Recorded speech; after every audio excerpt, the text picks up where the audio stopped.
श्री गणेशाय नमः। श्री हरि। संक्षिप्त स्कंद पुराण। गोपी सरोवर का निर्माण और उसकी महिमा का वर्णन। प्रहलाद जी कहते हैं, श्री कृष्ण का यह वचन सुनकर गोपियों के मन में बड़ी प्रसन्नता हुई। उस मय सरोवर में स्नान करके वे समस्त बंधनों से मुक्त हो गई। श्याम सुंदर श्री कृष्ण के दर्शन से उनके हृदय में असीम आनंद हुआ था।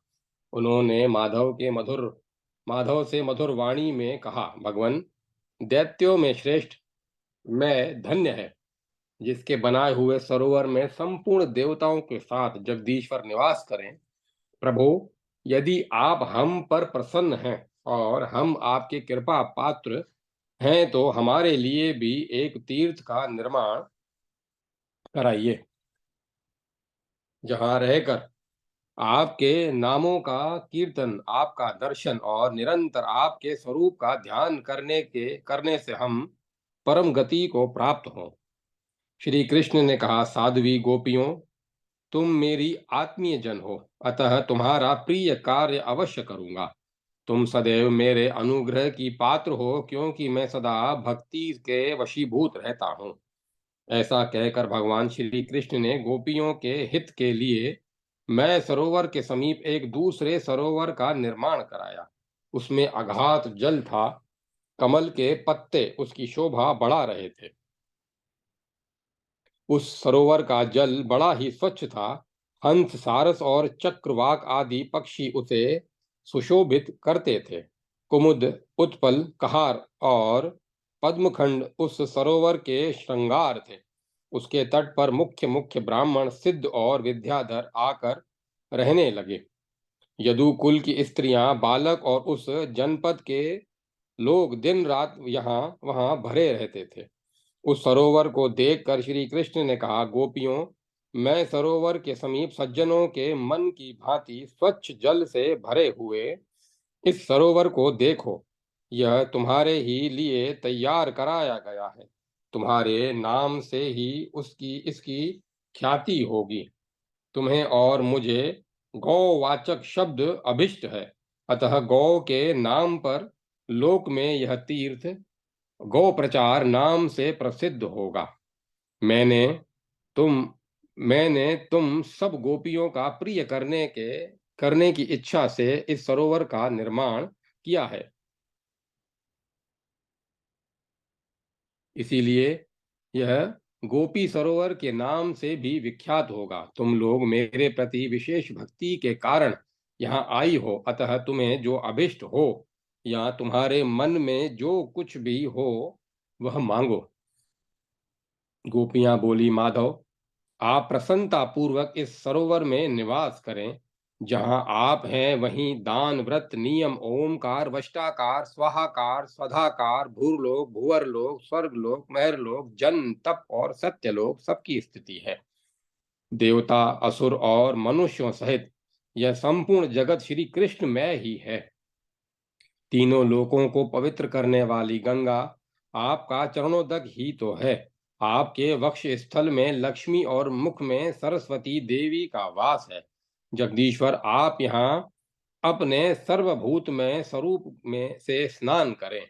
महाबाहो, यहाँ की यात्रा करने से जो फल होता है उसका वर्णन कीजिए।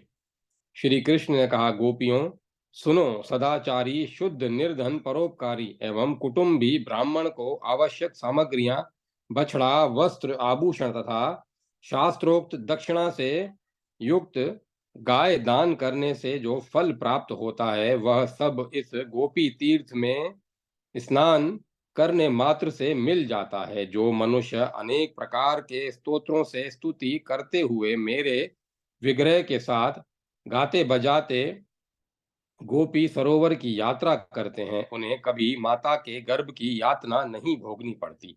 वे समस्त मनोरथों को पाते और विष्णु लोक को जाते हैं। गोपी सरोवर में निम्नांकित मंत्र से श्रद्धा पूर्वक अर्घ्य देकर स्नान करना चाहिए।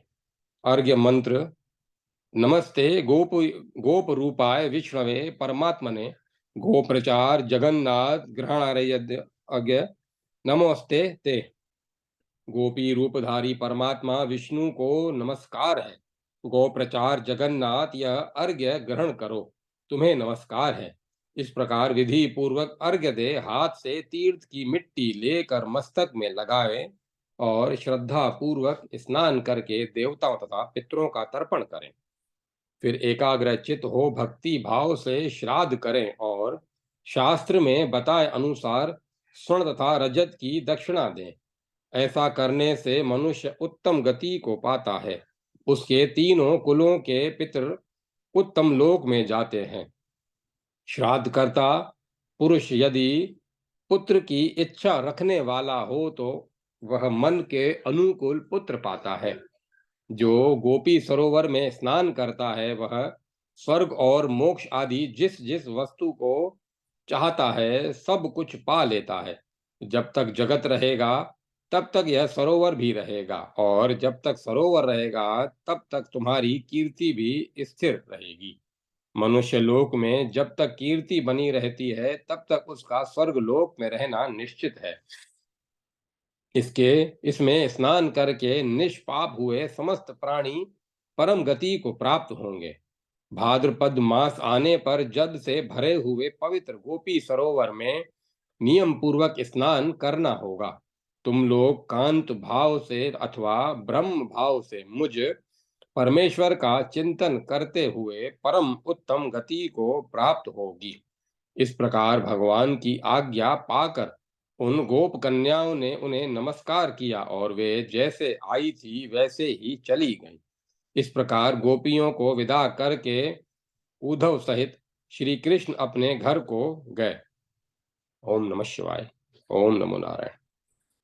ब्रह्मकुंड, चंद्र सरोवर, इंद्र सरोवर, महादेव सरोवर, गौरी सरोवर, वरुण सरोवर तथा पंचनद तीर्थ का महात्म्य। प्रहलाद जी कहते हैं, द्वारका में बहुत से आश्चर्यजनक तीर्थ हैं जो घोर कलयुग प्राप्त होने पर समुद्र में विलीन हो जाते हैं। भगवान श्री कृष्ण पृथ्वी का भार उतारकर और साधु पुरुषों को सन्मार्ग में स्थापित करके जब बड़े बूढ़े वृषणी वंशियों के साथ द्वारका चले आए तब उनके दर्शन के लिए संपूर्ण देवताओं के साथ इंद्र, वरुण, यम, कुबेर, सूर्य तथा चंद्रमा यहाँ आए और श्री कृष्ण से मिलकर अपना कार्य सिद्ध करने के पश्चात ब्रह्मा जी ने अपने नाम से वहां एक तीर्थ निर्माण किया जो ब्रह्म कुंड कहलाया। वह सब पापों का नाश करने वाला तीर्थ है। ब्रह्मकुंड के तट पर उन्होंने सूर्य नारायण की स्थापना की। लोक पितामह ब्रह्मा जी संपूर्ण देवताओं के मूल हैं, अतः उनके द्वारा स्थापित इस तीर्थ को मूल स्थान कहते हैं। उस ब्रह्म तीर्थ को देखकर चंद्रमा ने भी अपने नाम से एक तड़ाक बनाया जो सब पापों का नाश करने वाला है।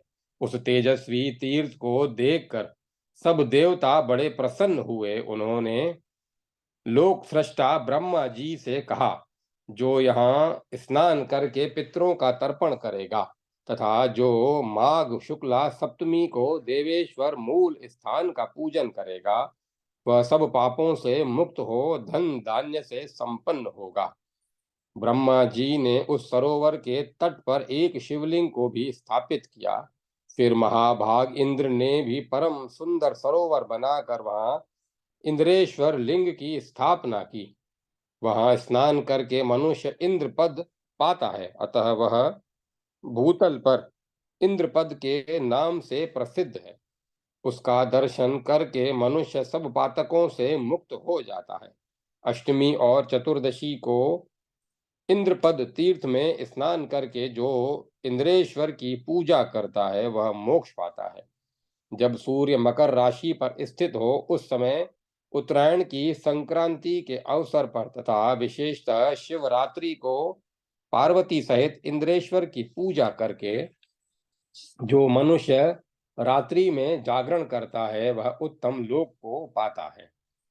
ब्रह्म तीर्थ और इंद्र सरोवर का दर्शन करके भगवान विष्णु के साथ अपनी एकता दिखाते हुए महादेव जी ने भी वहां एक तड़ाक बनाया।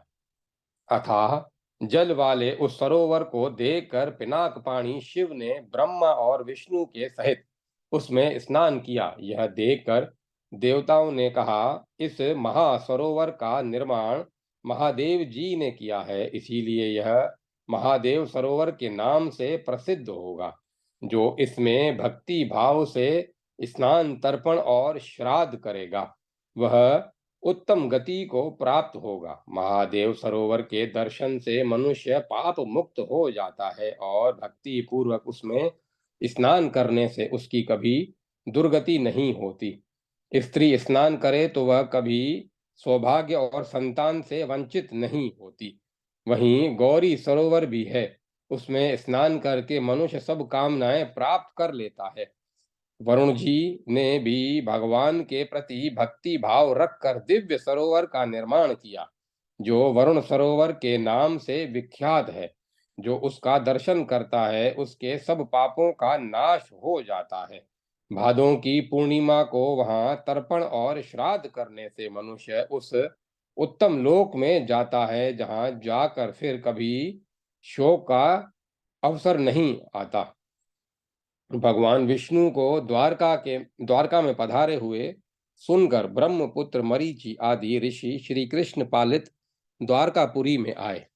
उन्होंने द्वारकापुरी और समुद्र में मिली हुई गोमती का दर्शन करके वहां पंचनद तीर्थ को स्थापित किया। उनके आवाहन करने पर वहां 5 नदियां वेग पूर्वक आईं। मरीचि लिए मरीचि के लिए गोमती नदी, अत्रि के लिए लक्ष्मणा नदी, अंगिरा के लिए चंद्रभागा, पुलह के लिए कुशावती तथा क्रतु को पवित्र करने के लिए जामवती नदी आई। उन यशस्वी ब्रह्मपुत्रों ने उन सब में स्नान करके उस स्थान का नाम पंचनद तीर्थ रखा, जो सब पापों का नाश करने वाला है। स्वर्ग और मोक्ष की अभिलाषा रखने वाले पुरुषों को वहां सदा स्नान करना चाहिए। इंद्रिय संयम पूर्वक फल सहित अर्घ्य पात्र ले निम्नांकित मंत्र से 5 नदियों को अर्घ्य देना चाहिए। ब्रह्मा जी के पुत्रों द्वारा लाई हुई ये देवी स्वरूपा 5 श्रेष्ठ सरिताएं सब पापों की शांति के लिए मेरे दिए हुए इस अर्घ्य को ग्रहण करें। इस प्रकार अर्घ्य देकर स्नान करने के पश्चात देवताओं और पितरों का तर्पण तथा श्रद्धा पूर्वक विधिवत श्राद्ध करें। ब्राह्मणों को पंचरत्न और सप्त धान्य दान करें। तदंतर दीनों, अंधों और कृपणों को अपनी शक्ति के अनुसार दान दें। ऐसा करने वाला पुरुष सब कामनाओं को पाता और विष्णु लोक में जाता है। लोक में पुत्र और पोत्रों से संयुक्त रहकर वह उत्तम सुख पाता है। ओम नमः शिवाय। ओम श्री कृष्णाय राधाय नमः। सिद्धेश्वर लिंग, ऋषि तीर्थ, गदा तीर्थ आदि विविध तीर्थों और देवी देवताओं के सेवन की महिमा तथा श्री कृष्ण दर्शन का महात्म्य। प्रहलाद जी कहते हैं, अपने पिता ब्रह्मा जी को द्वारका में आया हुआ सुनकर सनकादि मुनि उन्हें प्रणाम करने के लिए गए। उनका दर्शन करके सबने उन्हें साष्टांग प्रणाम किया। ब्रह्मा जी ने उनसे कुशल समाचार पूछा और प्रसन्न होकर कहा, पुत्रों, जिसने महादेव जी का पूजन किया है उस पर भगवान विष्णु प्रसन्न होते हैं। यदि भगवान शिव की पूजा नहीं की जाए तो श्री हरि अपनी पूजा को ग्रहण नहीं करते।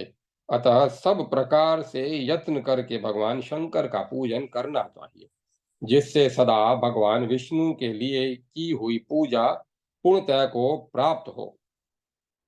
ब्रह्मा जी का यह वचन सुनकर योग सिद्ध सनकादि ऋषियों ने शिवलिंग स्थापित किया। उसके पास ही ऋषियों ने एक कूप का निर्माण किया। यह देखकर ब्रह्मा जी ने कहा, पुत्रों, तुम योग सिद्ध हो, तुम्हारे द्वारा यह शिवलिंग स्थापित हुआ है, इसीलिए इसका नाम सिद्धेश्वर होगा। इसके समीप ही ऋषियों ने जो यह कूप निर्माण किया है उसकी लोक में ऋषि तीर्थ के नाम से प्रसिद्धि होगी। यहाँ श्राद्ध और तर्पण किए बिना ही केवल भक्ति पूर्वक स्नान करने मात्र से ब्रह्मलोक की प्राप्ति होती है। असत्यवादी तथा पर निंदा परायण मनुष्य भी ऋषि तीर्थ में स्नान मात्र करके शुद्ध हो जाते हैं। ऋषि तीर्थ में स्नान करने वाले पुरुष के मन, वाणी और क्रिया द्वारा किए हुए समस्त पाप नष्ट हो जाते हैं। जो ऋषि तीर्थ में स्नान करके सिद्धेश्वर जी का दर्शन करता है, वह यदि पुत्रहीन हो तो उसे पुत्र पौत्र प्राप्त होते हैं। सिद्धेश्वर के दर्शन से पाप का नाश और पुण्य की वृद्धि होती है। उन्हें प्रणाम करने वाले मनुष्यों को अभिष्ट मनोरथों की प्राप्ति होती है और उनके पितृ संतुष्ट होते हैं। तदंतर तदंतर अति उत्तम गदा तीर्थ में जाएं, जिसमें विधि पूर्वक स्नान करने से अग्निओष्टम यज्ञ का फल मिलता है। जो वराह रूपधारी देवेश्वर श्री विष्णु की भक्ति पूर्वक पूजा और वंदना करता है, वह विष्णु लोक में पूजित होता है। वहां से नाग तीर्थ में जाएं, जिसमें स्नान करके मनुष्य दिव्य लोक को पाता है। जिस समय समुद्र ने द्वारकापुरी को डुबा दिया था, उस समय बहुत से तीर्थ जल और बालू से आच्छादित हो गए। उनमें से कुछ तो देखे जाते हैं और कुछ अदृश्य हैं। मैं उन सब का संक्षेप में वर्णन करता हूँ। पापनाशिनी चंद्रभागा में स्नान करके मनुष्य वाजपेय यज्ञ का फल पाता है। वहीं यशोदा और नंद की पुत्री देवी चंद्राचिर्चिता चंद्राचिरता का स्थान है चंद्राचरिता का स्थान है, जो कुमारी अवस्था में है। उनके हाथों में शक्ति ढाल और तलवार आदि शस्त्र शोभा पाते हैं। वे ही कंस आदि दैत्यों का दलन करने वाली तथा बलराम और श्री कृष्ण की बहन है। उनके दर्शन मात्र से मनुष्य सब कामनाओं को पा लेता है। कली काल में पाप नाशक मुक्ति द्वार तीर्थ में स्नान करके मनुष्य गंगा स्नान का फल पाता है। जहां से गोमती निकलकर समुद्र में मिली है, वहां स्नान करके मनुष्य अश्वमेध यज्ञ का फल पाता है। वहीं भृगु जी ने तपस्या की और अंबा जी को स्थापित किया। वे देवी भृगु अचिरता अचिरिता के नाम से अर्चिता के नाम से प्रसिद्ध है। उनके चिंतन से मनुष्य उत्तम सिद्धि को पाता है। बालेश्वर जी का दर्शन करके मनुष्य गहरे पाप से छूट जाता है और भक्ति पूर्वक उनकी पूजा करके वह शिवलोक को पाता है। तत्पश्चात चक्र स्वामी के उत्तम तीर्थ में जाएं, जहां त्रिभुवन विख्यात जरत्कारु तीर्थ है। उसमें स्नान करने से मनुष्य कभी दुर्गति में नहीं पड़ता। इन सब तीर्थों में स्नान करके मनुष्य यथा योग्य दक्षिणा देने के पश्चात परम पुरुष श्री कृष्ण का पूजन करे। पहले जयंत का और उसके बाद पुलोम पुत्र का पूजन करना चाहिए। इन दोनों को देवराज इंद्र ने श्री हरि की सेवा के लिए नियुक्त कर रखा है।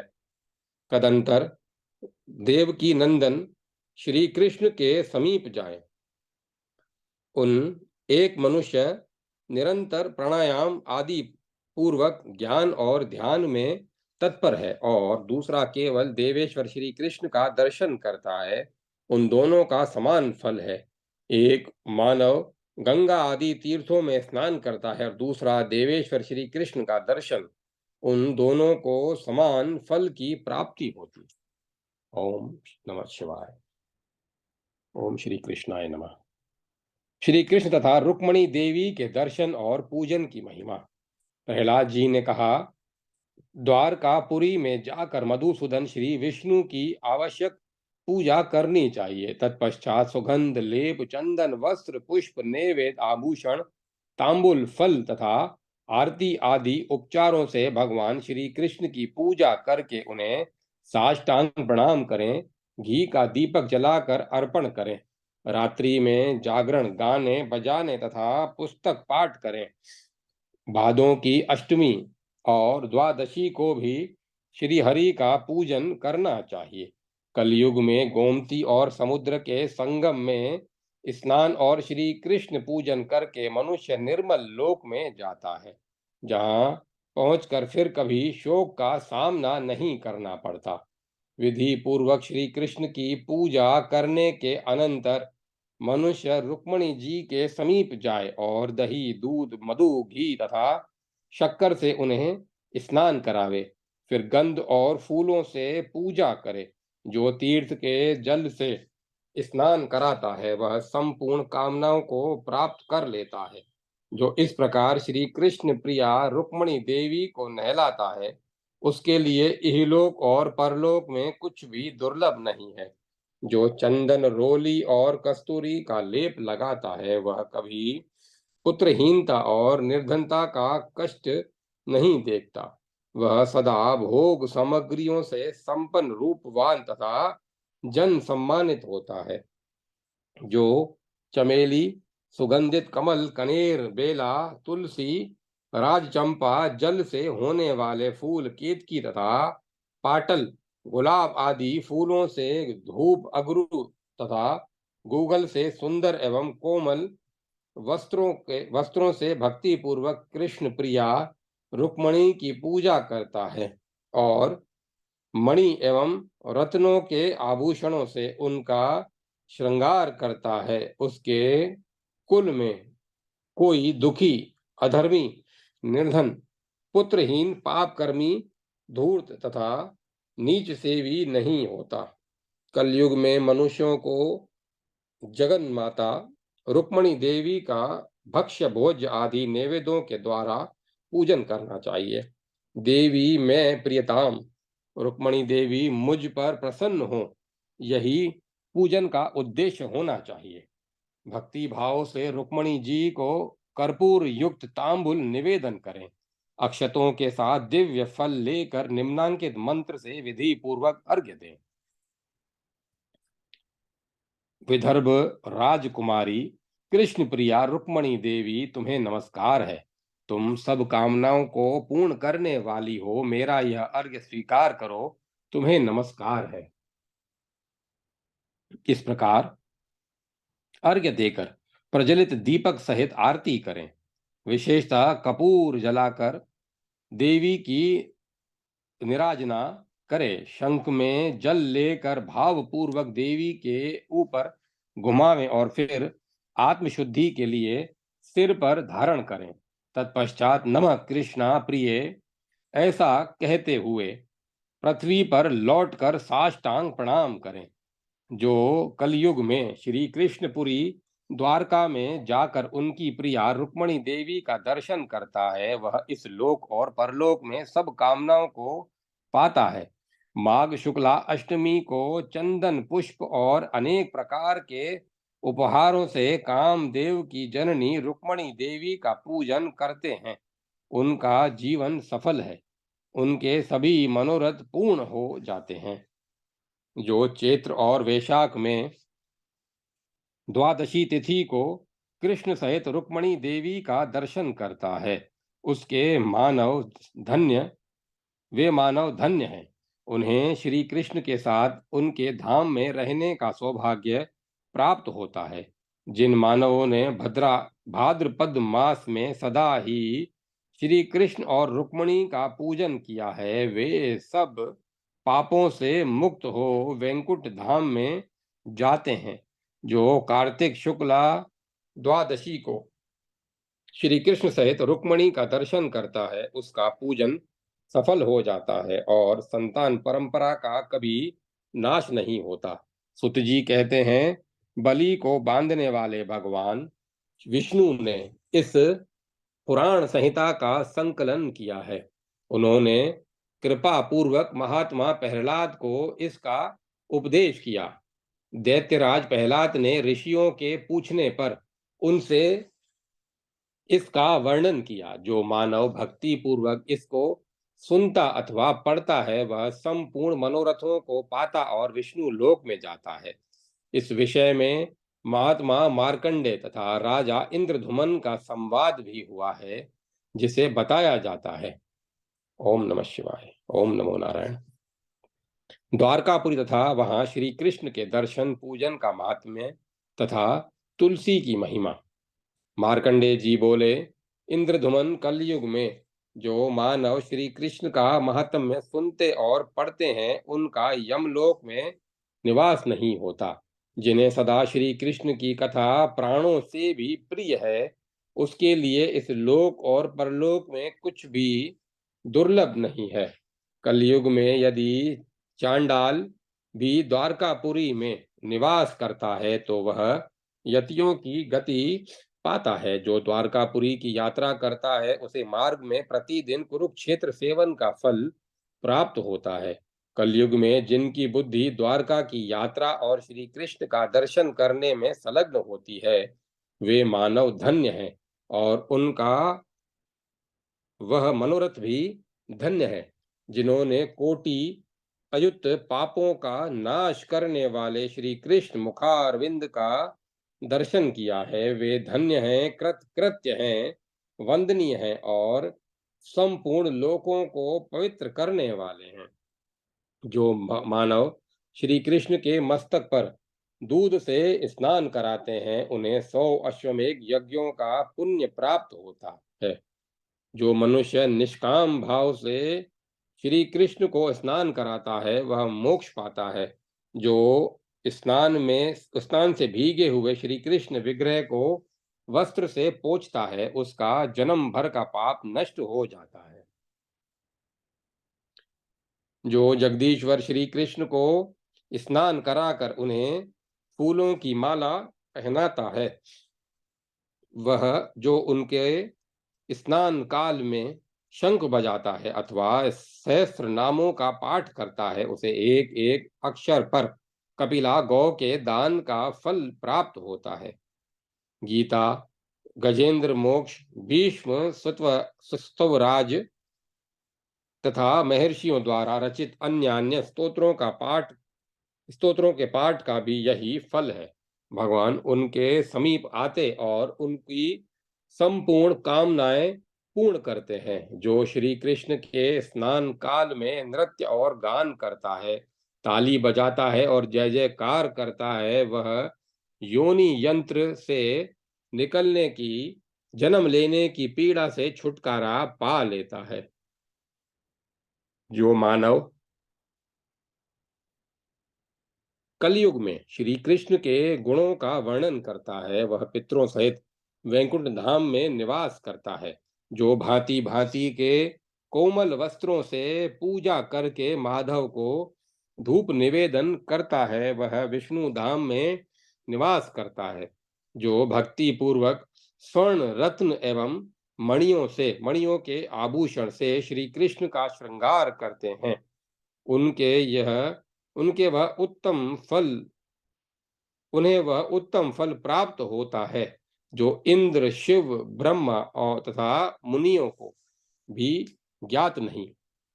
जो मानव कोमल तुलसी दलों से और शुद्ध वस्त्रों से देवकी नंदन श्री कृष्ण की पूजा करता है, उसे यज्ञकर्ताओं, दानवीरों, तीर्थ सेवियों, मात्र भक्तों तथा वेद रहित द्वादशी तिथियों को भगवान विष्णु के आगे जागरण, नृत्य, गान और वैष्णव शास्त्र का पाठ करने वाले भक्तों को प्राप्त होने वाला फल मिलता है।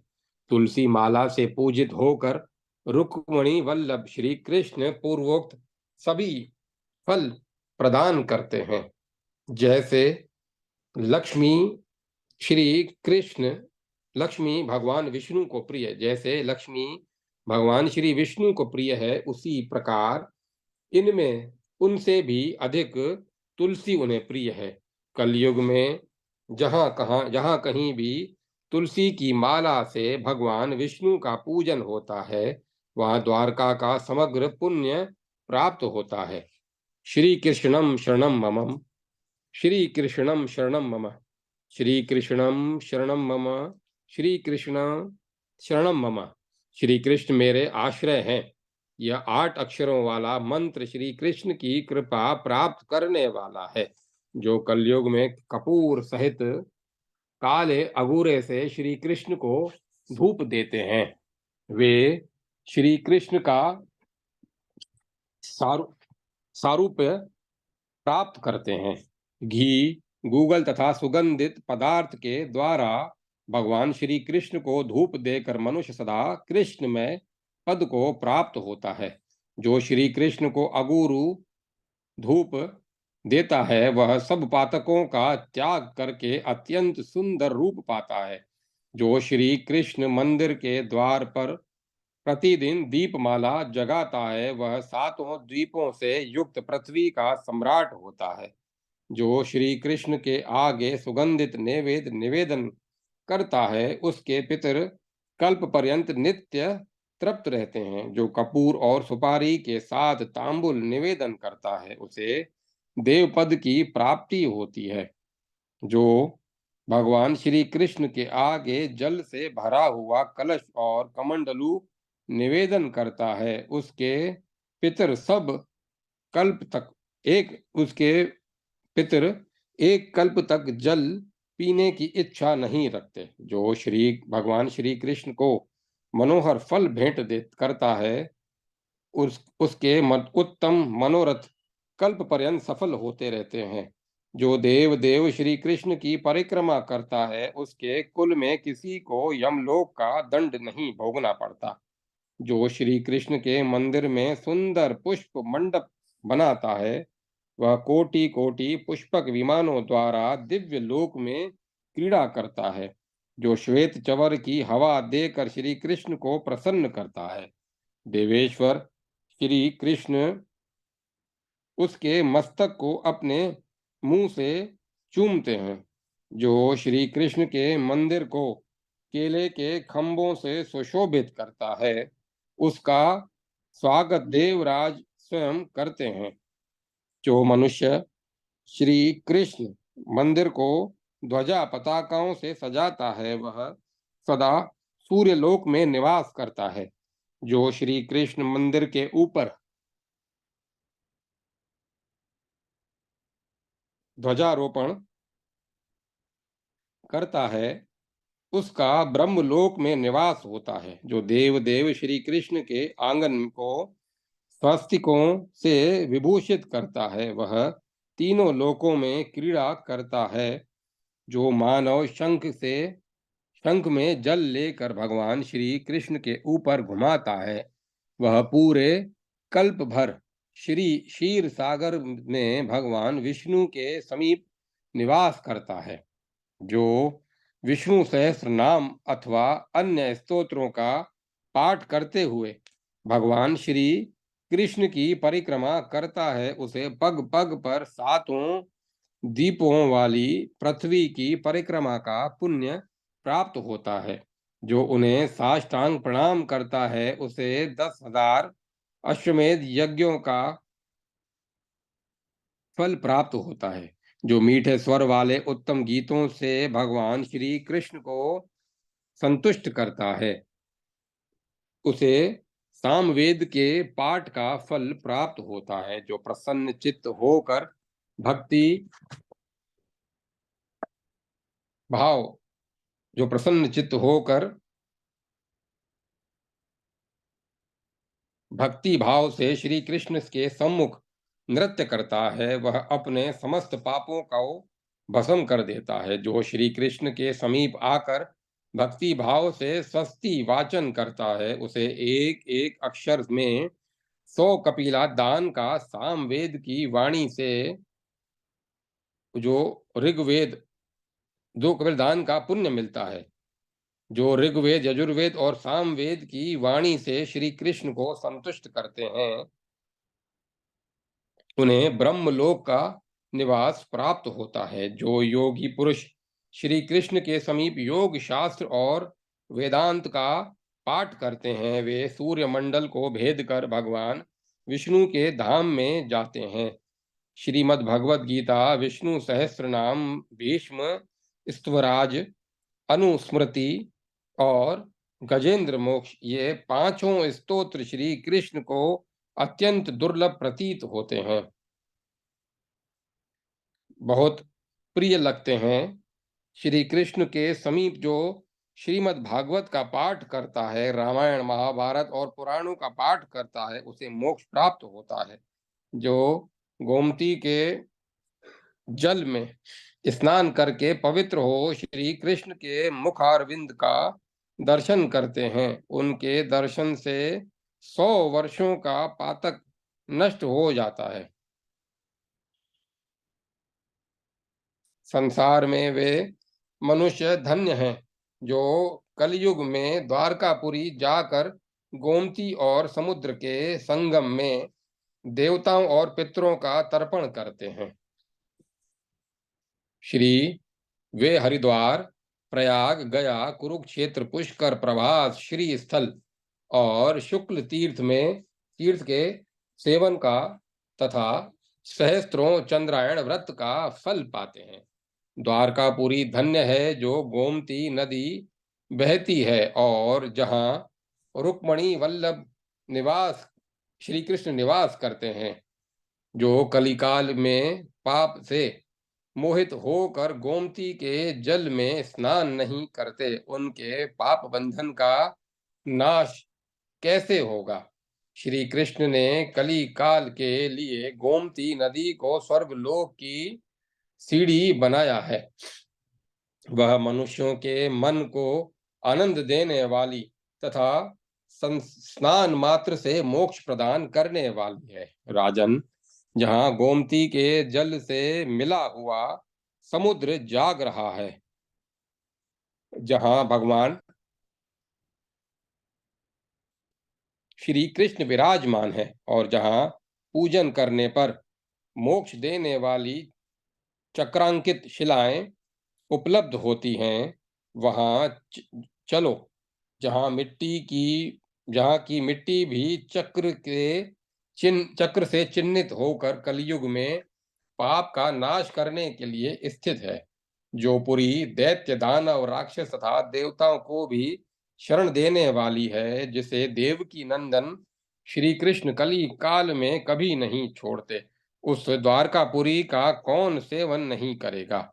जो मनुष्य द्वारका में श्री कृष्णचंद्र जी के मुखारविंद का तीनों समय दर्शन करते हैं, उनकी करोड़ों कल्पों में भी पुनरावृत्ति नहीं होती।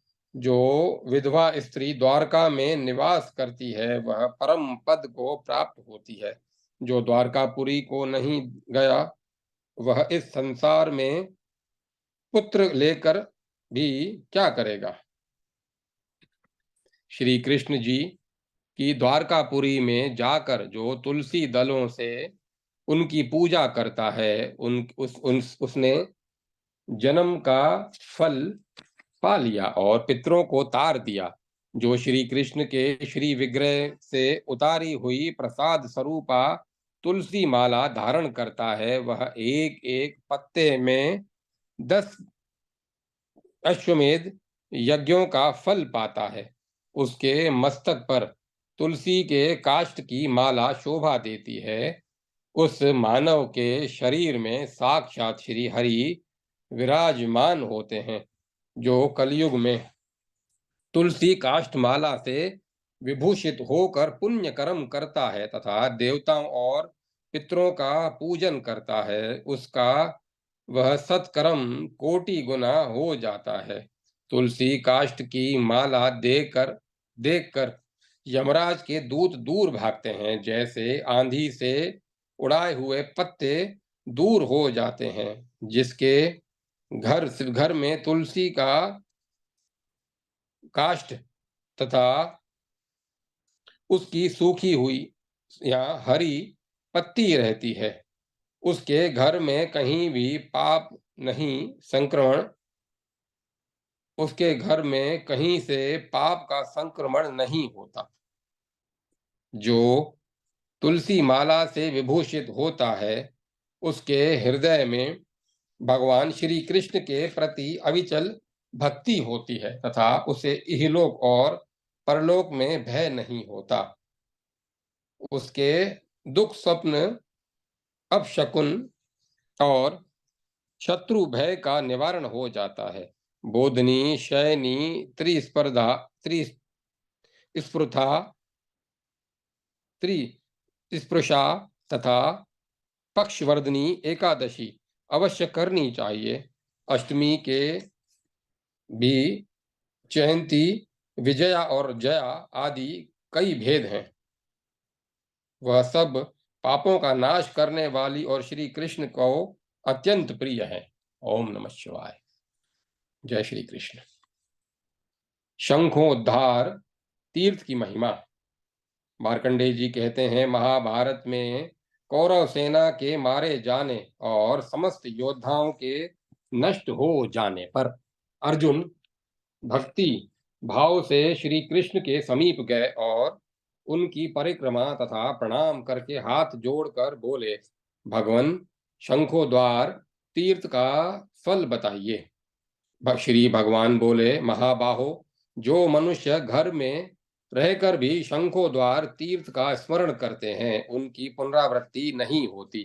जो शंखोद्वार तीर्थ में जाकर मन ही मन भगवान शंखधर का स्मरण करते हैं वे विष्णु लोक में निवास पाते हैं। जो शंखोद्वार तीर्थ का दर्शन करता है वह स्वर्ग लोक को जाता है। अर्जुन, यदि शंखोद्वार की यात्रा करने वाला मनुष्य मार्ग में ही मर जाए और शंखोद्धार का दर्शन न कर सके तो वह भी मुझ वैसा ही प्रिय है जैसे कि लक्ष्मी है। मनुष्य को अपने घर में रहते हुए भी शंखोद्वार तीर्थ और शंखधारी भगवान विष्णु का स्मरण करना चाहिए। करोड़ों सूर्य ग्रहणों के समय सरस्वती तीर्थ में जो फल होता है वही आधे पल में शंखोद्वार तीर्थ के दर्शन से हो जाता है। जो मनुष्य शंखोद्वार तीर्थ में स्नान करके शंखधारी श्री हरि का दर्शन करता है उसके पुण्य की कोई संख्या नहीं है।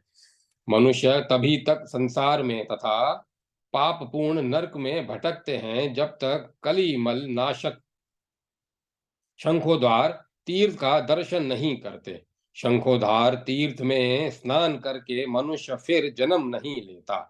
शंखोद्वार तीर्थ के समान मोक्षदायक तीर्थ प्राय नहीं देखा जाता। 3.5 करोड़ तीर्थ कहे गए हैं।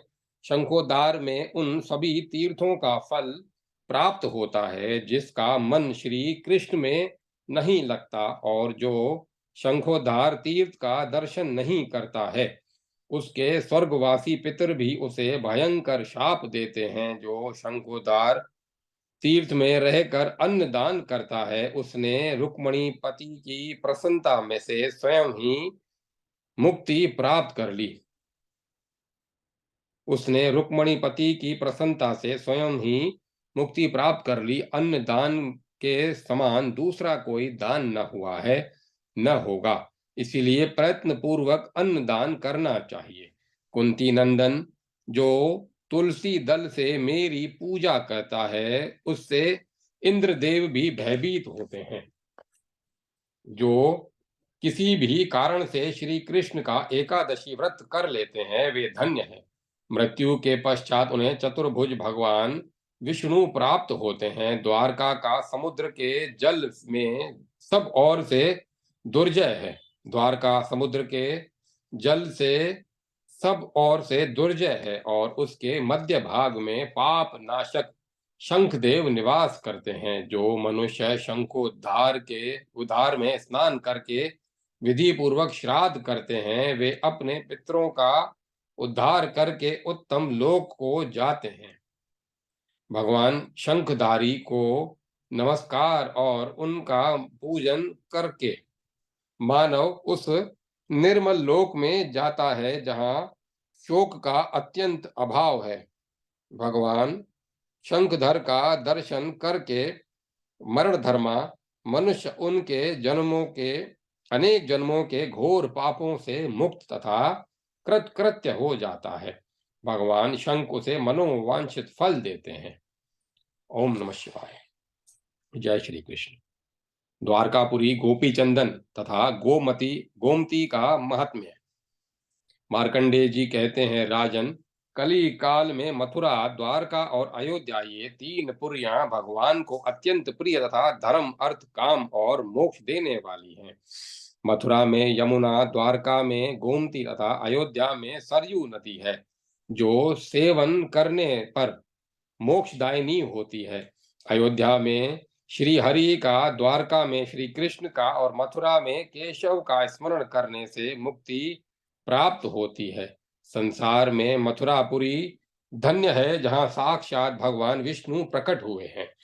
द्वारकापुरी सफल है, जहाँ रहकर श्री हरि ने अनेक प्रकार की लीलाएं की हैं, और सब कामनाओं को देने वाली अयोध्यापुरी धन्यति धन्याति धन्य है, जिसका स्वयं धर्मज्ञ भगवान श्री रामचंद्र जी ने पालन किया है।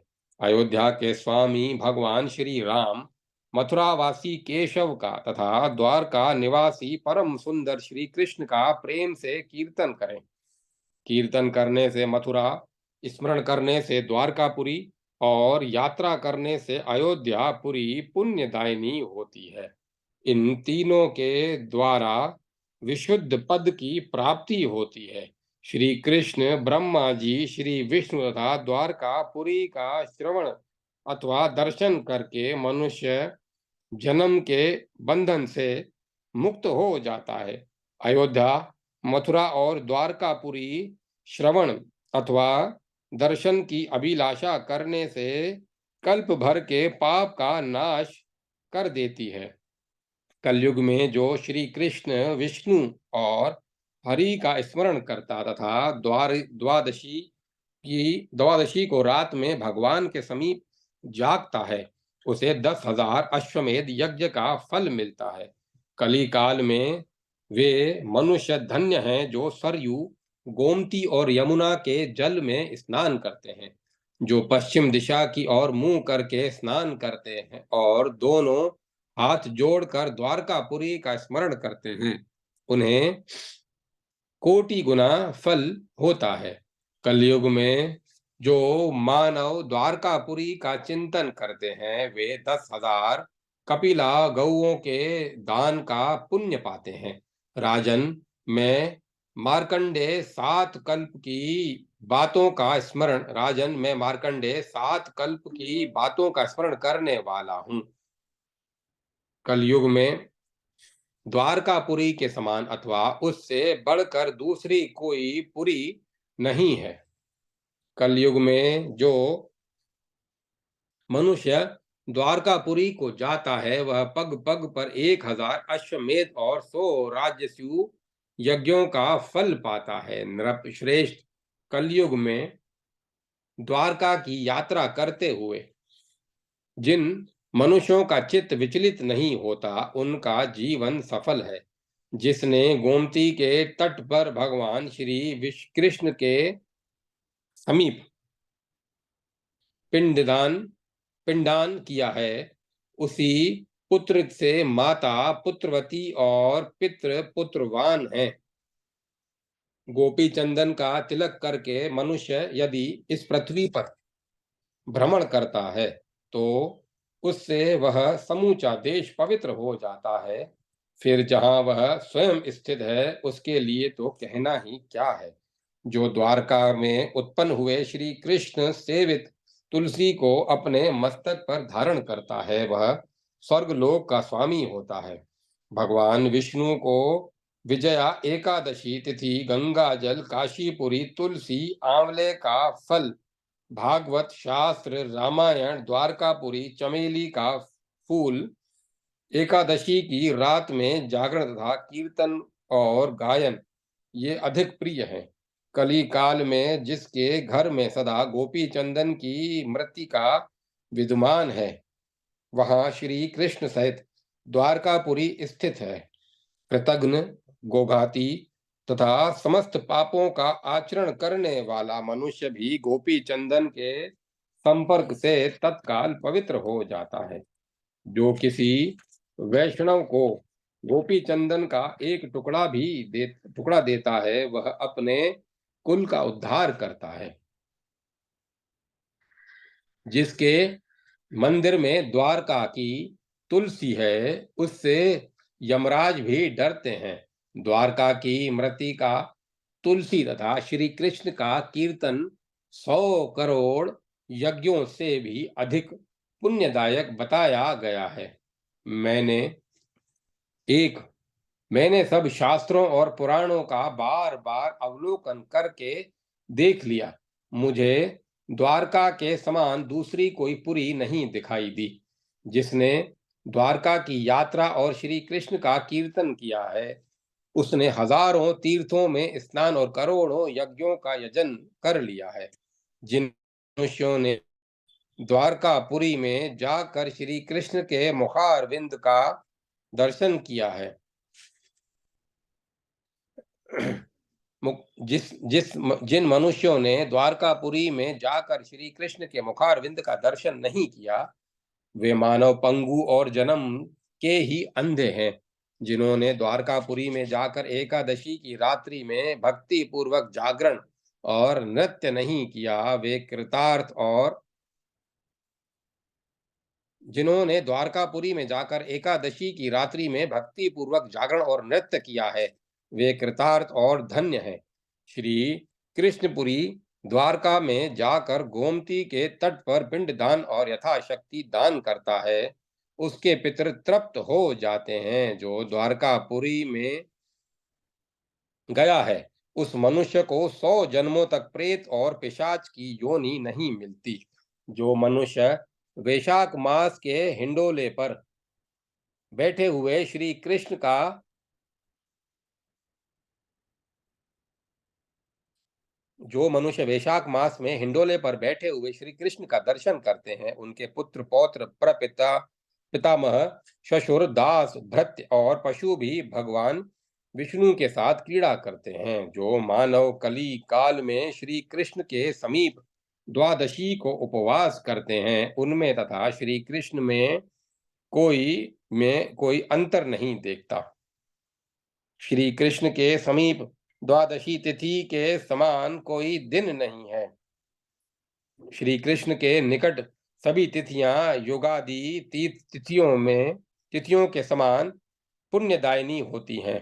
कलयुग में अधिक पुण्यात्मा पुरुषों को द्वारकापुरी का सेवन करना चाहिए। कलयुग में श्री कृष्ण की कृपा के बिना कोई द्वारकापुरी में नहीं जा सकता। श्री कृष्ण का दर्शन करने के लिए शिव आदि देवता सदा द्वारकापुरी जाते हैं। जो कृष्ण कृष्ण का कीर्तन करता है, उसका जीवन सफल है, उसकी चेष्टा सफल है, उसी की वाणी सफल है। द्वारकापुरी में अपने पुत्र को देखकर नरक से छूटे हुए पितर स्वर्ग में स्थित होकर हंसते गाते और उछलते हैं। मनुष्यों का जो गुप्त पातक है, उसे गोमती अपना स्मरण और कीर्तन करने से ही नष्ट कर देती है। फिर उसकी स्तुति की जाए तो तब तो कहना ही क्या है। जो कली काल में वर्धनी एकादशी को उपवास करते हैं, वे दुर्लभ हैं। द्वारका गया और वर्धनी एकादशी, इन तीर्थों का पुण्य फल एक सा बताया गया है। वर्धनी एकादशी सबसे बढ़कर है, क्योंकि उस दिन उपवास करके द्वादशी को पारण करने पर भगवान विष्णु का परम पद अनायास ही प्राप्त हो जाता है। वर्धनी एकादशी को उपवास करने से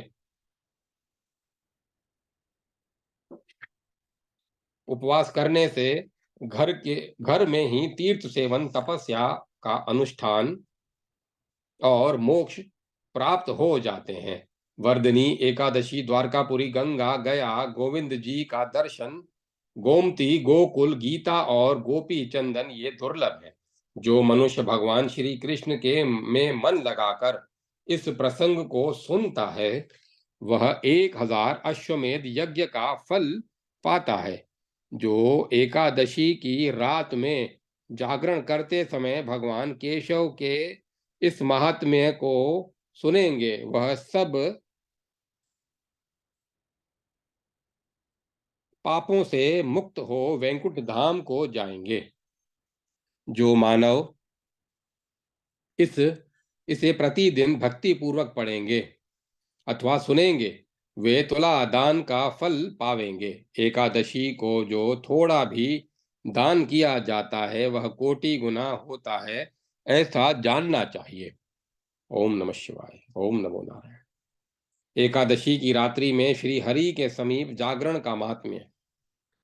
मार्कंडेय जी कहते हैं, जिन्होंने पिता की आज्ञा से समस्त राज्य को वस्त्र में लगे हुए तिनके के समान त्याग दिया और अनुपम धर्म का संबल लेकर भयंकर वन को प्रस्थान किया, मुझे वनवास दे दिया गया, यह समाचार सुनकर बलवान होते हुए भी जिनके मन में क्रोध आदि विकार नहीं उत्पन्न हुए, वे विभीषण की पीड़ा दूर करने वाले श्री राम नाम से प्रसिद्ध भगवान विष्णु आप लोगों की रक्षा करें।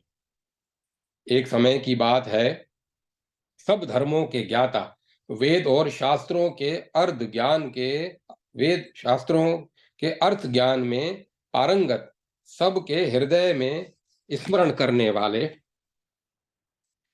सबके हृदय में स्मरण सबके हृदय में रमण करने वाले श्री विष्णु के तत्व को जानने वाले तथा भगवत परायण प्रहलाद जी सब जब सुखपूर्वक बैठे हुए थे, उस समय उनके समीप स्वधर्म का पालन करने वाले महर्षि कुछ पूछने के लिए आए। वे बोले, प्रहलाद जी, आप कोई ऐसा साधन बताइए जिससे ज्ञान, ध्यान और इंद्रिय निग्रह के बिना ही अनायास भगवान विष्णु की परम विष्णु का परम पद प्राप्त हो जाता है। उनके ऐसा कहने पर संपूर्ण लोकों के हित के लिए उदत्त रहने वाले विष्णु भक्त महाभाग प्रहलाद जी ने संक्षेप से इस प्रकार कहा, महर्षियों, जो 18 पुराणों का सार से भी सारतर तत्व है, जिसे कार्तिकेय जी के पूछने पर भगवान शंकर ने उन्हें बताया था, उसे उसका वर्णन करता हूं, सुनिए। महादेव जी कार्तिकेय से बोले, जो कली में एकादशी की रात में जागरण करते समय विष्णु वैष्णव शास्त्र का पाठ करता है, उसके कोटि जन्मों के किए हुए 4 प्रकार के पाप नष्ट हो जाते हैं। जो एकादशी के दिन वैष्णव शास्त्र का उपदेश करता है, उसे मेरा भक्त जानना चाहिए। जिसे एकादशी के जागरण में निंद्रा नहीं आती और जो उत्साह पूर्वक नाचता एवं गाता है, वह मेरा विशेष भक्त है। मैं उसे उत्तम ज्ञान देता हूं और भगवान विष्णु मोक्ष प्रदान करते हैं। अतः मेरे भक्त को विशेष रूप से जागरण करना चाहिए। जो भगवान विष्णु से वेर करते हैं, उन्हें पाखंडी जानना चाहिए। जो एकादशी को जागरण करके जो एकादशी को जागरण करते और गाते हैं, उन्हें आधे निमेष में अग्नि ओष्टम तथा अति रात्रि यज्ञ के समान फल प्राप्त होता है। जो रात्रि जागरण में बारंबार भगवान विष्णु के मुखारविंद का दर्शन करते हैं, उनको भी वही फल प्राप्त होता है। जो मानव द्वादशी तिथि को भगवान विष्णु के आगे जागरण करते हैं, वे यमराज के पाश से मुक्त हो जाते हैं। जो द्वादशी को जागरण करते समय गीत शास्त्र से मनोविनोद करते हैं, वे वे भी यमराज के बंधन से मुक्त हो जाते हैं।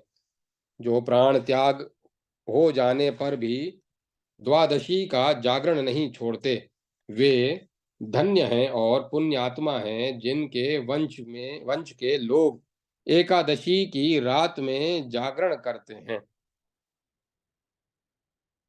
वे ही धन्य हैं जिन्होंने एकादशी को जागरण किया है और उन्होंने यज्ञ दान और गया श्राद्ध और नित्य प्रयाग स्नान कर लिया। उन्हें सन्यासियों का पुण्य भी मिल गया और उनके द्वारा इष्टापूर्त कर्म का भी भली भांति पालन हो गया है। षडानन, भगवान विष्णु के भक्त जागरण सहित एकादशी व्रत करते हैं, इसीलिए वे मुझे सदा ही विशेष प्रिय हैं।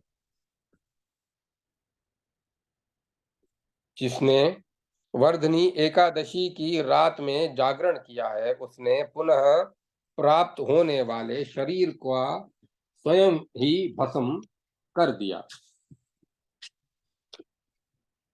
जिसने त्रिस्पर्शा एकादशी को रात में जागरण किया है, वह भगवान विष्णु के स्वरूप में लीन हो जाता है। जिसने हरिबोधनी एकादशी की रात में जागरण किया है, उसके स्थूल सूक्ष्म सभी पाप नष्ट हो जाते हैं। जो द्वादशी की रात में जागरण तथा ताल स्वर के साथ संगीत का आयोजन करता है, उसे महान पुण्य की प्राप्ति होती है।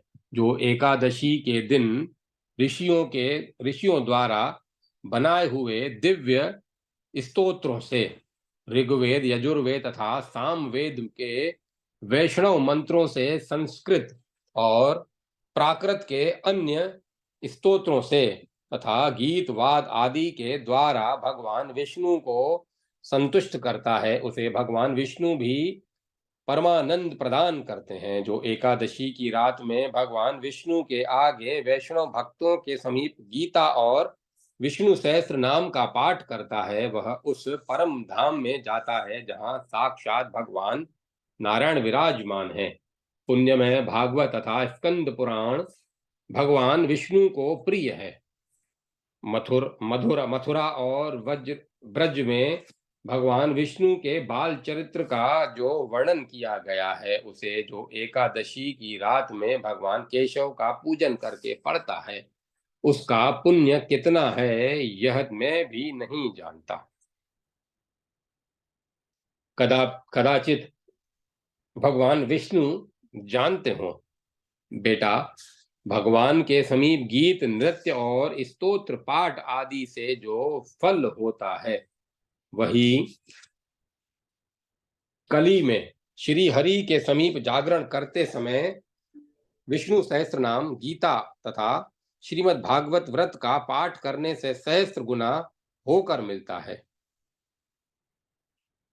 जो श्री हरि के समीप जागरण करते समय रात में दीपक जलाता है, उसके पुण्य 100 कल्पों में भी नष्ट नहीं होता। जो जागरण काल में मंजीर सहित तुलसी दल से भक्ति पूर्वक श्री हरि का पूजन करता है, उसका पुनः इस संसार में जन्म नहीं होता। स्नान, चंदन, लेप, धूप, दीप, नैवेद्य और तांबुल, यह सब जागरण काल में स्नान जागरण काल में भगवान को समर्पित किया जाए तो उससे अक्षय पुण्य होता है। कार्तिकेय, जो भक्त मेरा ध्यान करना चाहता है, वह एकादशी की रात्रि में श्री हरि के समीप भक्ति पूर्वक जागरण करे। एकादशी के दिन जो लोग जागरण करते हैं, उनके शरीर में इंद्र आदि देवता आकर स्थित होते हैं। जो जागरण काल में महाभारत का पाठ करते हैं, वे उस परम धाम में जाते हैं जहां सन्यासी महात्मा जाया करते हैं। जो उस समय श्री रामचंद्र जी का चरित्र दशकंड वध पढ़ते हैं, वे योग वेताओं की गति को प्राप्त होते हैं। जिन्होंने श्री हरि के समीप जागरण किया है, उन्होंने चारों वेदों का स्वाध्याय, देवताओं का पूजन, यज्ञों का अनुष्ठान तथा सब तीर्थों में स्नान कर लिया। श्री कृष्ण से बढ़कर कोई देवता नहीं है, उनसे उनके दिन से बढ़कर दूसरा कोई दिन नहीं है, और एकादशी व्रत के समान दूसरा कोई व्रत नहीं है। जहाँ भागवत शास्त्र है, भगवान विष्णु के लिए जहाँ जागरण किया जाता है, और जहाँ शालग्राम शिला स्थित है होती है, वहाँ साक्षात भगवान विष्णु उपस्थित होते हैं।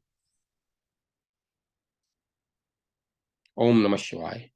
ओम नमो नारायण। द्वारका यात्रा की विधि एवं महिमा। प्रहलाद जी कहते हैं, एक समय देव ऋषि नारद जी ने महर्षियों से इस प्रकार कहा, द्वारका की यात्रा करने वाले श्रद्धालु मनुष्य को चाहिए कि पहले दिन तेल उबटन लगाकर स्नान करके वैष्णवों का पूजन करे और अपनी शक्ति के अनुसार उन्हें भोजन कराए।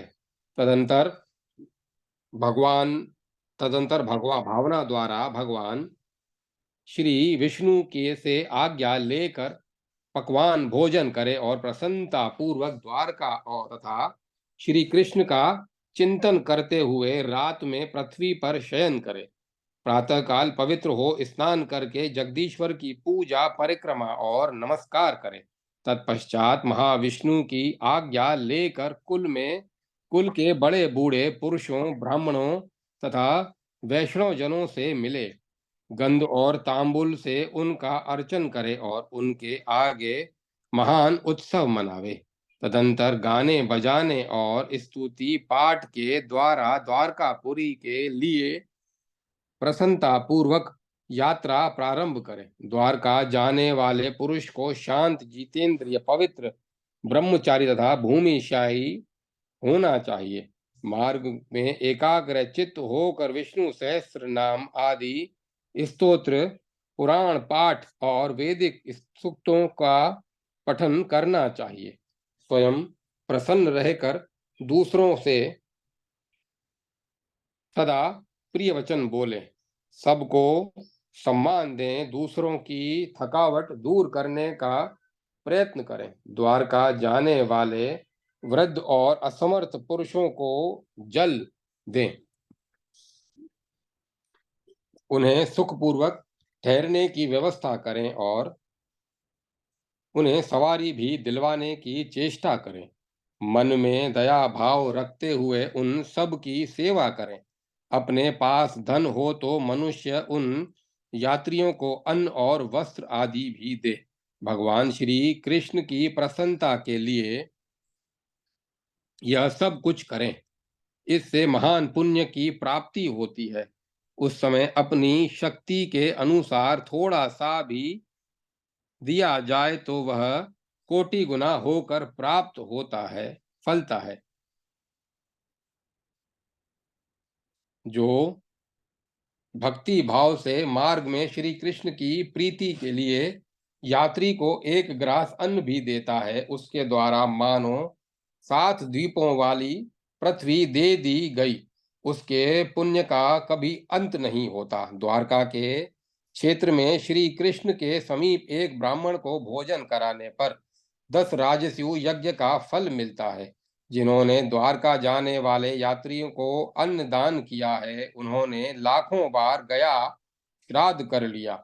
अपने पास वैभव विभव हो तो जूता, खड़ाऊ, छाता, कंबल, अन्न, जल, वस्त्र तथा पात्र दान करें। महाविष्णु की प्रसन्नता के लिए जो कुछ भी दान किया जाता है, वह सब मनोरथों की सिद्धि करने वाला होता है। मनस्वी पुरुषों को आदर पूर्वक भगवान विष्णु की आराधना करनी चाहिए। तीर्थ यात्रियों को पराई निंदा कदापि नहीं करनी चाहिए। जिसके हाथ, पैर और मन भली भांति वश में होते हैं, उसी को उत्तम यश की प्राप्ति होती है और उसे ही तीर्थ का निश्चित फल प्राप्त होता है। यात्री के पास धन हो तो वह दूसरे का अन्न और दूसरे की रसोई अवश्य त्याग दे। धन न होने पर भोजन मात्र दूसरों से ले लिया जाए तो उसमें कोई दोष नहीं है। द्वारका के मार्ग पर चलने वाले मनुष्यों को परस्पर भक्ति भाव बढ़ाने वाली भगवान विष्णु की कथा सुननी चाहिए और प्रसन्नता पूर्वक श्री हरि के नामों का कीर्तन करना चाहिए। वैदिक मंत्रों का जप करना भी उचित है। आग मुक्त और पुराणोक्त स्तोत्र भगवान की अत्यंत प्रसन्नता बढ़ाने वाले हैं, अतः उनका भी पाठ करना चाहिए।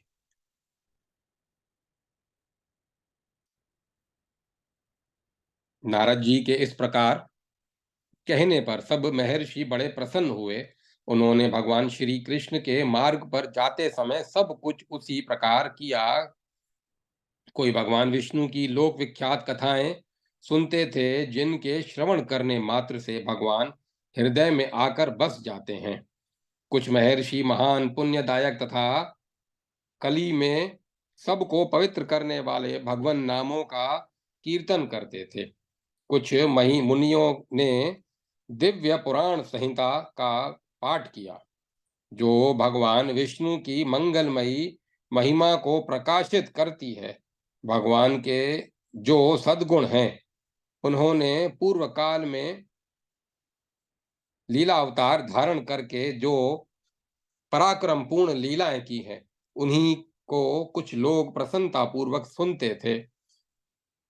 कुछ मंगलमय महात्मा पुरुष आनंद में मगन हो नेत्रों से प्रेमाश्रु बहाते हुए भक्ति बड़ी भक्ति से भगवान वासुदेव की लीला कथा सुनाया करते थे।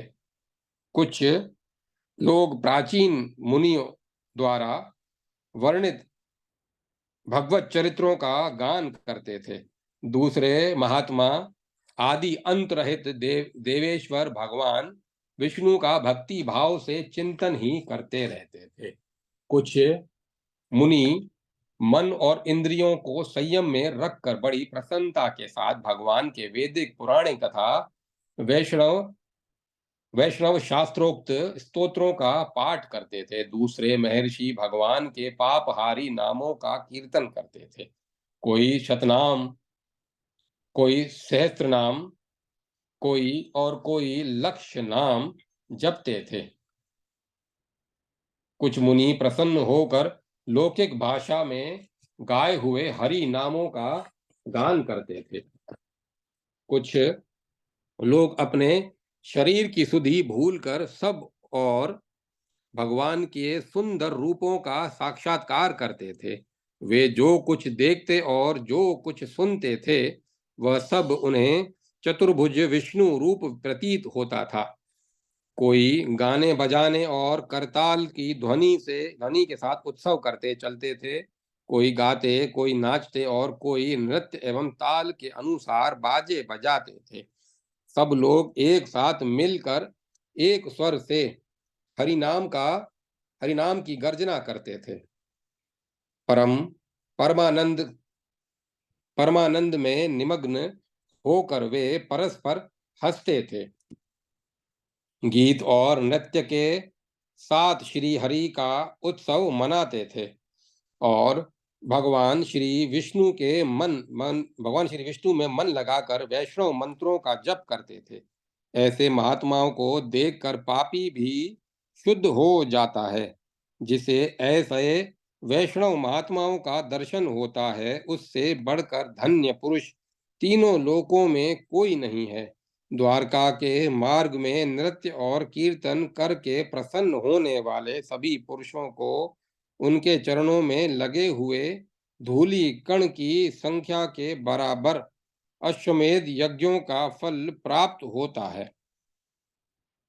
द्वारका के यात्री को पग पग पर उसकी पग धूलि की संख्या के अनुसार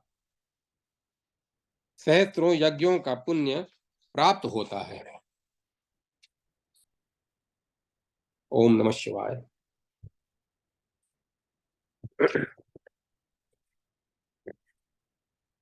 ऋषियों और देवताओं की द्वारका यात्रा तथा भगवत दर्शन एवं पूजन। प्रहलाद जी कहते हैं, द्वारकापुरी अपनी प्रभा से बाहर से गाढ़ अंधकार का नाश कर देती है और भक्तों को भय नाशक परमानंदमय पद प्रदान करती है। पुण्य को बढ़ाने वाली द्वारकापुरी अपनी गगनचुंबी ध्वजा पताकाओं तथा दिव्य पुण्य प्रकाश से गिरिराज के समान शोभा पाती है। पूर्वोक्त तीर्थ यात्री महर्षियों ने द्वारकापुरी में दूर से ही चक्र विभूषित श्री कृष्ण मंदिर का दर्शन करके छाता और खड़ाऊ त्याग कर साष्टांग प्रणाम किया। वे दंड की भांति पृथ्वी पर लौट गए। उनकी भक्ति बहुत बढ़ गई और वे बार बार धरती पर लौटने लगे। कोई जय जयकार और नमस्कार के साथ हरि नाम की गर्जना करने लगे। दूसरे लोग परमानंद में निमग्न हो स्तुति करने सुनाने लगे। सभी महर्षियों और तथा वहां प्रकट हुए सभी तीर्थ आनंद में आंसू बहाते हुए प्रेम गदगद वाणी में भगवान की स्तुति करने लगे।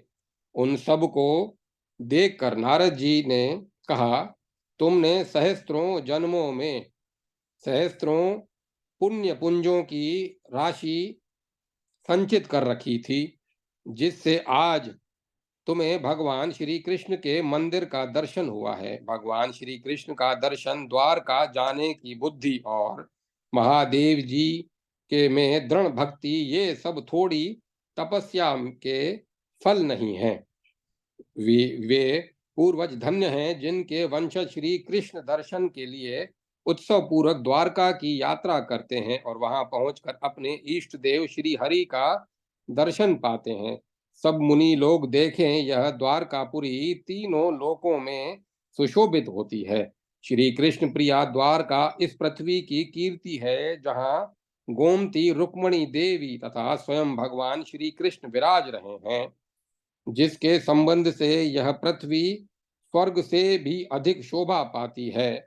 वह पवित्र द्वारकापुरी अपने दिव्य तेज से सुशोभित है। नारद जी का यह वचन सुनकर और द्वारका के महात्म्य को अपनी आंखों देखकर ऋषि और देवता आगे चले। वे सब और गीत वाद नृत्य और पताका आदि के द्वारा उत्सव मनाते हुए नाना प्रकार के स्तोत्र पढ़कर द्वारका प्रिय श्री कृष्ण की स्तुति कर रहे थे। हरि नाम के उच्चारण घोष के साथ उसकी गर्जना सुनकर प्रसन्न हुए नारद जी ने उन सब का एक व्यू बनाया। इस प्रकार आगे बढ़ते हुए वे सब लोग गोमती के तट पर आए। सबने गोमती को प्रणाम किया और गोमती की महिमा देखकर नारद जी ने कहा, ये ही वे गोमती देवी हैं जिनकी तीनों लोकों में ख्याति है। इनसे इनके जल में किया हुआ एक बार का स्नान ब्रह्म विद्या से स्पर्धा रखता है। गोमती गोमती ब्रह्म ज्ञान के समान है। यह सब तीर्थों में उत्तम है। मनुष्य ब्रह्म ज्ञान से मुक्त होते हैं और वह ब्रह्म ज्ञान गोमती में स्नान करने से सुलभ होता है, अथवा श्री कृष्ण के समीप गोमती में स्नान करने मात्र से सबकी मुक्ति हो जाती है। ऐसा कहकर नारद जी ने हरि प्रिया द्वारका को प्रणाम किया और इस प्रकार कहा, द्वारके, ये सब ऋषि और महर्षि तुम्हें बार बार प्रणाम करते हैं। इन सब को देखो, ये सब गान वाद और नृत्य के द्वारा प्रसन्न होकर श्री हरि नाम का कीर्तन कर रहे हैं। देवी, तुम सबसे श्रेष्ठ हो, क्योंकि साक्षात भगवान विष्णु तुम्हारा कभी त्याग नहीं करते। हमें देवेश्वर श्री कृष्ण का दर्शन कराओ। उनके ऐसा कहने पर द्वारका देवी प्रत्यक्ष प्रकट हुई और हर्ष से विहल होकर बोली, देवताओं, देखो देखो, ये भगवान द्वारका नाथ विराज रहे हैं। उस समय देवताओं ने पश्चिमाभिमुख श्री कृष्ण का दर्शन करके उन्हें प्रणाम किया और प्रसन्न होकर गीत वाद तथा नृत्य किया। जय जयकार और नमस्कार शब्द के साथ हरि नाम की गर्जना की। बारंबार श्री कृष्ण का दर्शन करके सबने भक्ति भाव से अनेक बार उठ उठ कर साष्टांग प्रणाम किया और हे कृष्ण जय कृष्ण ऐसा कहा। श्री कृष्ण के दर्शन से उन सब सिद्धों को उत्तम सिद्धि प्राप्त हुई। गोमती के जल में और समुद्र के अंतर्गत चक्र तीर्थ के जल में उन सब ने स्नान करके श्री कृष्ण के दर्शन की लालसा प्रकट की थी। तदंतर श्री कृष्ण के मुखारविंद का दर्शन पाकर वे सभी परमानंद में डूब गए। नेत्रों से प्रेम के आंसू बहाने लगे। उन्हें अपने आप की भी सुधि नहीं रही। तत्पश्चात कमल के आसन पर बैठे हुए बलराम और श्री कृष्ण का दर्शन करके उन सब ने उन्हें पंचामृत से तथा त्रिलोकी के सभी तीर्थों के जल से स्नान कराया। सनकादि योगियों ने भी उनका पूजन किया। नारदादि महर्षियों ने परम श्रद्धा भक्ति से पृथक पृथक दिव्य वस्त्र, दिव्य गंध और दिव्य अनुलेपनों से पूजन किया। तुलसी दल से श्री कृष्ण की पूजा की। पृथक पृथक दिव्य धूप देकर कपूर की आरती उतारी। भांति भांति के कपूर वासित पवित्र पदार्थों द्वारा नैवेद्य लगाया। कर्पूर मिश्रित तांबुल निवेदन किया। प्रिय वस्तुएं भेंट की। मंगल में स्तोत्रों द्वारा स्तुति की तथा चवर और व्यजन आदि डुलाकर महाविष्णु की आराधना पूरी की। तत्पश्चात ब्रह्मपुत्रों ने भगवान श्री कृष्ण के आगे गीत गाए, बाजे बजाए और नृत्य किया। इतने में ही वहां भगवान विष्णु के पार्षद प्रकट हो गए। देवताओं तथा ऋषियों ने उन पार्षदों को प्रणाम किया। इसके बाद बड़े भैया बलराम सहित श्री कृष्ण को मस्तक झुकाया। तदंतर पुष्पांजलि देते हुए कहा, देवी द्वार के तुम सब तीर्थों की महारानी और अधीश्वरी हो। ऐसा कहकर उन सब ने द्वारकापुरी को प्रणाम किया। ओम नमः शिवाय। ओम नमो नारायण। ओम तत्सत। अब कथा को विराम दिया जाता है।